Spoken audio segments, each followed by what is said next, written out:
زکوٰۃ، قربانی، صدقہ فطر اور جتنے بھی مالی صدقات ہیں ان کے حوالے سے بندوں کی جو اقسام بنتی ہیں وہ چار طرح کے لوگ ہوتے ہیں۔ پہلا مسکین کہلاتا ہے، دوسرا فقیر کہلاتا ہے، تیسرا قربانی کا نصاب تو رکھتا ہے لیکن زکوٰۃ کا نصاب نہیں رکھتا، اور چوتھا وہ بندہ ہے جو زکوٰۃ کا نصاب اپنے پاس رکھتا ہے۔ ان چاروں کی ڈیفینیشن بھی الگ الگ ہیں اور ان چاروں کے احکام بھی الگ الگ ہیں۔ سارے جو سننے والے ہیں وہ اگر یہ چار ڈیفینیشن اور احکام اپنے ذہن میں رکھیں گے تو وہ اپنے آپ کو کیٹیگرائز کر سکتے ہیں کہ میں اس ڈبے میں آتا ہوں، میں اس میں آتا ہوں، اس میں آتا ہوں یا اس میں آتا ہوں، اور میں کب زکوٰۃ لے سکتا ہوں، کب مجھے دینی ہوگی، کب قربانی کرنی ہوگی، کب قربانی نہیں کرنی ہوگی، یہ سارا آپ کو آسانی سے پتا چل جائے گا۔ سب سے پہلا بندہ ہے مسکین۔ مسکین وہ بندہ ہے جس کے پاس بالکل بھی مال نہ ہو، حتیٰ کہ اگلے وقت کا کھانا بھی اس بندے کے پاس اویلیبل نہ ہو، یہ بندہ مسکین کہلاتا ہے۔ اس کو زکوٰۃ دینا جائز ہے، دیں گے تو ادا ہو جائے گی، اور یہ زکوٰۃ مانگ بھی سکتا ہے۔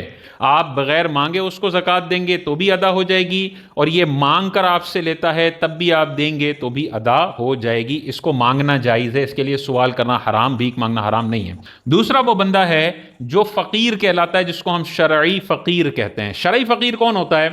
جس کے پاس اپنی حاجت کے علاوہ 52.5 تولہ چاندی کے برابر مال نہ ہو، وہ بندہ شرعی فقیر کہلاتا ہے۔ حاجت میں کون سی چیز آتی ہیں؟ موبائل رابطے کے لیے بندے کے پاس ہوتا ہے، حاجت میں آتا ہے۔ اسکوٹر سواری کے لیے ہوتی ہے، حاجت میں آتی ہے۔ ایک مناسب سائز کا جو گھر ہوتا ہے وہ بندے کی حاجت میں آتا ہے، بغیر گھر کے رہنا دشوار ہے۔ تو جو چیزیں ایسی ہیں کہ جن کے بغیر بندے کی زندگی دشوار ہو جائے وہ حاجت اصلیہ میں آتی ہیں، وہ کاؤنٹ نہیں ہوں گی۔ حاجت اصلیہ کے علاوہ اس کے پاس چیزیں پڑی ہیں، مثال کے طور پہ گھر میں 40 انچ کا ٹی وی پڑا ہوا ہے جو ڈرامے دیکھنے کے لیے وہ یوز کرتا ہے، تو یہ ٹی وی لگژری میں آتا ہے، حاجت اصلیہ میں نہیں آتا ہے۔ اس کی ایک ضرورت کی سواری گاڑی تو ہے لیکن اضافی گاڑی ایکسٹرا کھڑی ہوئی ہے، یہ حاجت اصلیہ سے زیادہ ہے۔ 2 پورشن کا گھر ہے، نیچے والے پورشن میں رہتا ہے، اوپر خالی پڑا ہوا ہے، تو اوپر جو خالی پڑا ہوا ہے اس کی ضرورت سے زیادہ ہے، وہ حاجت اصلیہ سے زیادہ ہے۔ ان سب کا ٹوٹل کر لے بندہ جو اس کی ملکیت میں ہے، اگر وہ 52.5 تولہ چاندی کی قیمت تک پہنچ جاتا ہے، آج کل کے ریٹ کے حساب سے تقریباً 3 لاکھ پلس بنتا ہے، تو اگر وہ اس اماؤنٹ تک پہنچ جاتا ہے تو وہ شرعی فقیر نہیں ہوگا۔ لیکن اگر اتنا اماؤنٹ اس کے پاس نہیں ہے تو وہ شرعی فقیر کہلائے گا۔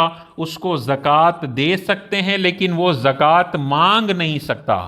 مسکین مانگ سکتا ہے کہ بھائی مجھے زکوٰۃ دو، میرے پاس اگلے وقت کا کھانا نہیں ہے، میں مر جاؤں گا، لیکن جو شرعی فقیر ہوتا ہے اس کا گزارا ہو رہا ہوتا ہے، اگرچہ تھوڑا مشکل ہو رہا ہوتا ہے، لہٰذا وہ بھیک نہیں مانگ سکتا، لیکن لوگوں کو مشاہدہ کرتے ہوئے اگر سمجھ آتا ہے کہ یار یہ اپنی زندگی بڑی مشکل میں گزار رہا ہے، 2 بچے ہیں، 1 بیوی ہے، 30,000 کی تنخواہ ہے، بڑی تکلیف میں گزارتا ہوگا، شرعی فقیر ہوگا، تو اس کو زکوٰۃ بالکل دینی چاہیے، بغیر بتائے دینی چاہیے، بتا کے اس کی دل آزاری نہیں کرنی چاہیے۔ تیسرا وہ بندہ ہے جس کے پاس قربانی کا نصاب موجود ہو یا صدقہ فطر کا نصاب موجود ہو لیکن زکوٰۃ کا نصاب نہ ہو۔ زکوٰۃ کے نصاب میں اور قربانی اور صدقہ فطر کے نصاب میں فرق ہے۔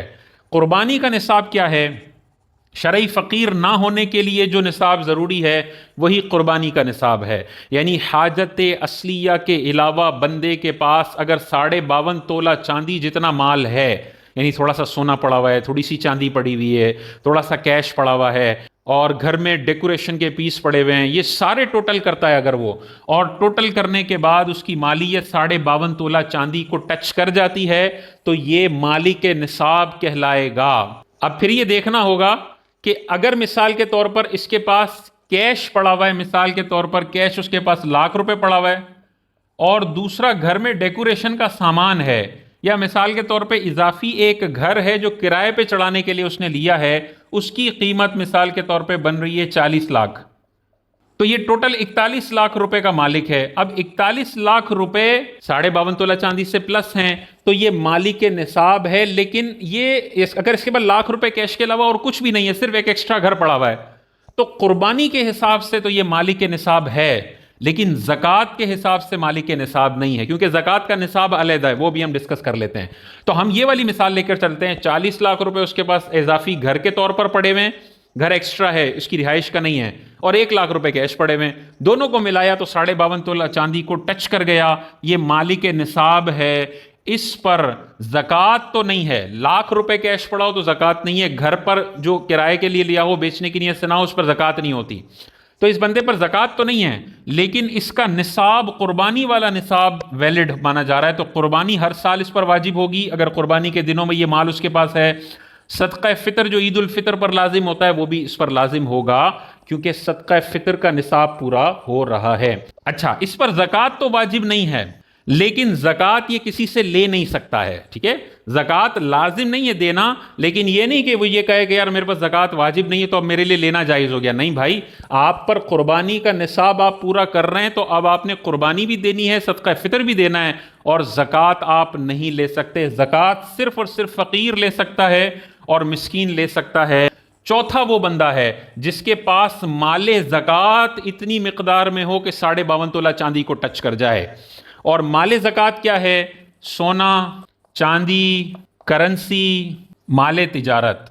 کرنسی کے اندر شیئرز بھی آ گئے, پرائز بانڈ بھی آ گئے, سب کچھ آ گیا, جو بھی لیکوڈ کیش اینڈ کیش ایکویولنٹس ہیں. یہ 4 طرح کے مال ہیں جن پر زکوٰۃ ہوتی ہے. اگر ان 4 مالوں کو ملا لیا جائے, مکس مال اس کے پاس اور ملا لیا جائے, اور وہ 52.5 تولہ چاندی کو ٹچ کر لے, تو ہم کہیں گے اس کے پاس سب سے تگڑا والا نصاب ہے.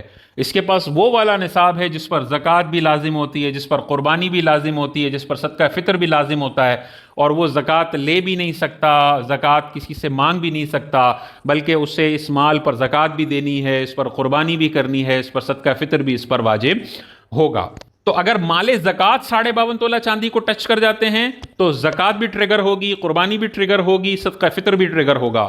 اور مال زکوٰۃ تو 52.5 تولہ چاندی پر نہیں پہنچ رہا, لیکن حاجت اصلیہ جو ضروریات زندگی ہیں ان کے علاوہ 52.5 تولہ چاندی تک مال ٹچ کر جاتا ہے, تو زکوٰۃ لازم نہیں ہوگی, قربانی اب بھی لازم ہوگی, صدقہ فطر اب بھی لازم ہوگا, لیکن زکوٰۃ اب یہ لے نہیں سکتا ہے. اور جس کے پاس قربانی کا بھی نصاب نہ ہو وہ شرعی فقیر کہلاتا ہے. زکوٰۃ اس کو دیں گے تو ادا ہو جائے گی, لیکن مانگنا اب بھی اس کے لیے حرام ہے, کیونکہ شریعت مانگنے کو ہمیشہ ڈسکریج کرتی ہے. تم بس مرنے لگو نا تو تب تم نے ہاتھ پھیلانا ہے, جب تک تم ہاتھ پھیلانے کو اگنور کر سکتے ہو تم نے کسی کے سامنے بھیک نہیں مانگنی ہے. اس میں ایک چیز اور, کہ مثال کے طور پہ اس کیٹیگری کے اندر مالک نصاب والی کسی بہن کے پاس صرف 1 تولہ سونا ہو اور باقی کچھ بھی نہ ہو, بہن کنگلی ہے, 1 روپیہ بھی اضافی نہیں ہے, تو جب صرف اور صرف سونا ہو تو پھر نصاب 52.5 تولہ چاندی نہیں ہوتا, بلکہ 7.5 تولہ سونا کا نصاب ہوتا ہے. لیکن مکس مال ہو تو زکوٰۃ کے کیس میں بھی اور قربانی کے کیس میں بھی, جب مکس مال ہو, تھوڑا روپیہ پڑا ہوا ہے, تھوڑا سونا پڑا ہوا ہے, تھوڑی چاندی پڑی ہوئی ہے, تو جب مکس مال ہو تو ملائیں گے, اور پھر نصاب یہ نہیں ہوگا, پھر نصاب ہوگا 52.5 تولہ چاندی. اس کو ٹچ کر جاتے ہیں, اور زکوٰۃ والا مال ہے تو یہ والا نصاب ٹریگر ہو گیا, اور اگر زکوٰۃ کے علاوہ والا مال ہے تو یہ والا نصاب ٹریگر ہو گیا. اس کے احکام لگیں گے ورنہ اس کے احکام لگیں گے. دونوں طرح کے نصاب نہیں ہیں تو فقیر ہے بندہ, زکوٰۃ دے سکتے ہیں, مانگ نہیں سکتا. کچھ بھی مال نہیں ہے تو زکوٰۃ دے بھی سکتے ہیں, وہ مانگ بھی سکتا ہے. ہر طرح سے معاملہ کیا جا سکتا ہے.